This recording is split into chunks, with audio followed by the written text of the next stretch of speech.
Long, long ago, in a mysterious land of barter, one fisherman, a blacksmith, and a carpenter all sat wondering when they were going to have this magical coincidence of wants so they could all end up with the things they needed. Wait. I thought this video was about money and how it changed over time. Yeah, we're getting there. Hold on. See, this wonderful land of barter never really exists, and most cultures throughout the ages either used a simple credit system, like what happens between friends when they forget their wallet and one of them can't pay for dinner, or over long distance trade, a high value item was used that would be as close as it gets to coming to resemble money as we have today. As communities grew, towns became cities, and credit systems grew more and more complex. So did the money. The first writing was actually used to facilitate contracts in ancient Mesopotamia, and is how our evolution of money begins. If you enjoy the history of money and monetary related topics, don't forget to smash that subscribe so you never miss out. Ancient Babylon used contracts to keep track of warehouses and enforce contracts between individuals. Silver rings were also used as a form of currency. Coins would not be struck for several hundred years. 2,500 years ago, knives circulated in China and Mongolia as money between 600 and 200 BC during the Zhou dynasty. These knives were later refined into smaller, more decorative knives. Cowrie shells, used as money on virtually every continent, is one of the oldest forms of currency there is. It has been historically hard to harvest them until modern methods developed. The Chinese even created bronze replicas because they felt there was too limited a supply of them. Some places in Eastern Africa even accepted them in markets until only a few decades ago. Raya stones, used on the island of Yap in 500 AD. These limestone slabs were quarried from nearby islands like Guam. There's a story of a ship carrying new stones to the island that sank just off the coast, and the locals all decided that they still counted, and just remembered who owned them. Ghana used iron snakes. They were used to scare off real snakes and were thought to have possessed special powers. They were a valuable item and were used as currency throughout the local area. Salt has been a commonplace as a payment method by governments over the ages, ranging from China, the Middle East, and even Roman soldiers were paid in salt.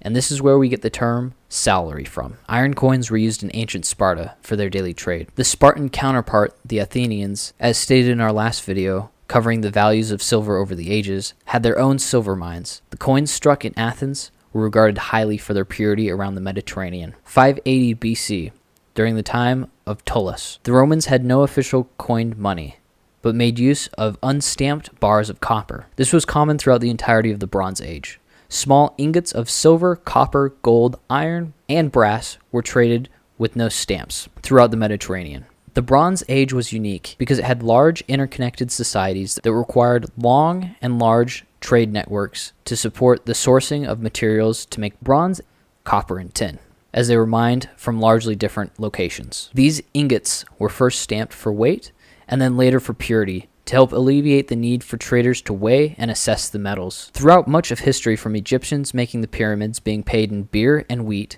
to the late feudal ages, much of the transactions were paid in kind. This means they were more or less paid with things like sheep, cattle, wheat, grains, and basically any tangible item that could be used in some shape, form, or fashion for living. This would be later defined as being paid in kind. China, Mongolia, and parts of Russia used tea bricks as currency from the 9th century to the 20th century. During times like the fall of Rome, when currency greatly dissipated from the countrysides, true barter would emerge, as it takes a society that is very familiar with currencies and transactions to develop a true barter system. Later on, more sophisticated forms of currency would emerge throughout Europe and other parts of the world. During the colonial era, tobacco was used in Virginia. This was mostly kept in the storehouses, and receipts were carried and used in transactions. Sugar was used in the West Indies colonies. And during the time when the Wealth of Nations was written, there was a village in Scotland where it was not uncommon for a workman to carry nails instead of money to the baker's shop or to the alehouse. The British Royal Navy paid a part of their sailors' salary in rum during this time period. This is where the term proof comes from,